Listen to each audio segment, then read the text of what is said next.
इश्क में मुब्तला हुए हैं। हाँ भाई, ऐसा कैसे हो सकता है यार? जिंदगी कैसे आगे बढ़ेगी? देखिए, जब तक इश्क पहला कैसे हुआ था, क्या हुआ था? इश्क तो वो नहीं जो नहीं, कैसे हुआ था? बस में, गाड़ी में, मोहल्ले में, नल पे बाल्टी भर के मोहल्ले में भी हुआ। अच्छा। और स्कूल तो खैर हमारा कोई एजुकेशन था नहीं, हम तो जैकब लाइन स्कूल में पढ़ते थे। हाँ, लाइन दे वहाँ तो सब लड़के ही थे, लड़कों का स्कूल था भाई, बॉयज।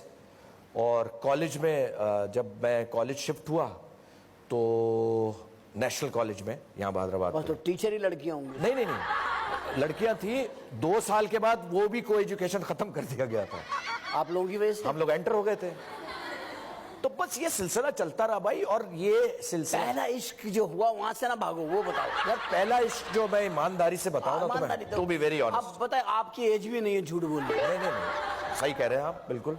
पहला इश्क जो था, जिसको कहते हैं चाइल्डहुड क्रश, हाँ ठीक है, हाँ, वो बहुत बड़ी खातून थी, हैं? उन पे हुआ था कि बस वाले यार नहीं, जान दे दूंगा, हाँ खुदा की कसम। वो बड़ी उम्र की थी। बड़ी उम्र की थी भाई, पसंद आ गई। इसीलिए तो तुमने तमन्ना से धोती बंधवा ली। यार ये तो बकवास है, ये तो बिल्कुल